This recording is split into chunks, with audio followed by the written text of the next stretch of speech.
biting our nails, just figuring out how Like we were going to something's gotta survive. happen, We yeah. could feel that we were onto something special.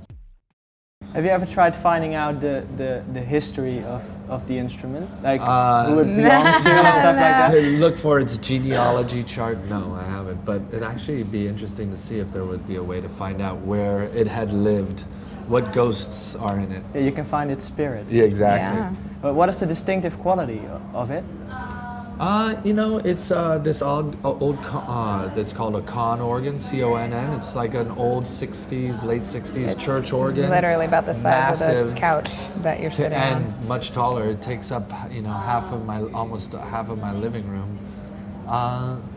And it just, something about the way that it sings within the room, it just feels really special. And, basically the organ and the piano have been like the two main melodic instruments besides the saxophone that have helped define the character of the record, And when we started, we didn't have any money to make the record, so we just did it in our living room. We had one old crappy mic. It's a great ribbon mic. It's it's old school. It's got its own character to it. You kind of have to hit it a couple times. But rather than fight with any of the environment, we just let the environment be another personality on the record, and it really helped shape the sound. What's the instrument that you initially learned playing music on? Piano. Piano. So it was easy for you to make that transition. Exactly. Well, you just came back from South by Southwest, or Yes. you went to South by We're Southwest. still and now you're it here. feels like Still on this South by this Southwest. Is still South by Southwest. The U.S. version, yes. I mean the overseas.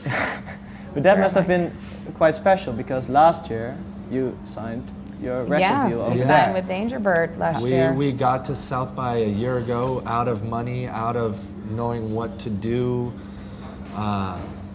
excited but just sort of on our last legs, being able to do things on our own, and found this amazing partner in this great independent record label, Dangerbird Records, and they've been so supportive and really let us be who we wanted to be as artists. Yeah. And this last year we've had so many great moments and successes on radio, and it's just kept growing that we come back this year to South by Southwest with a lot of momentum and energy. We did like 11 shows in 4 days. Yeah, doing interviews with like MTV and VH1 VH1 and like playing one of the most historic record stores in Austin, Waterloo Records, which was really kind of cool for us to do that with that record store is amazing. And Entertainment Weekly parties, we did all this really cool stuff that the year prior we were hoping somebody would want us to play something like that. Yeah. So it was fun.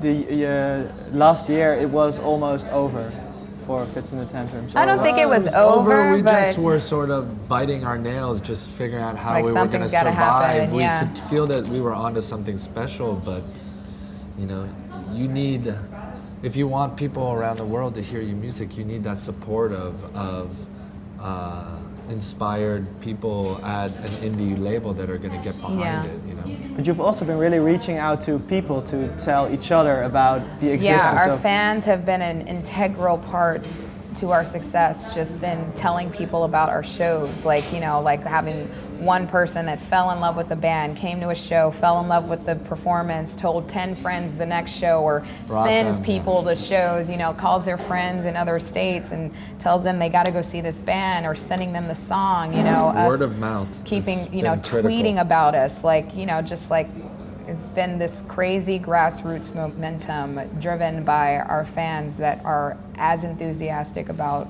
what we do as we are, And in that, what's the importance of being picked up by VH1, for example, like you already mentioned?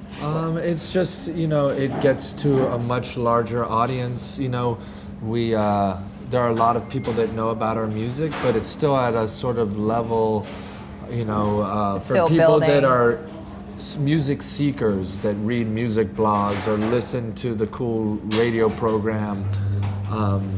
This is going to be an opportunity for us to be on national television every day with them talking and telling the story of our band and giving us a chance for an even broader audience to get to know us, and hopefully they like it.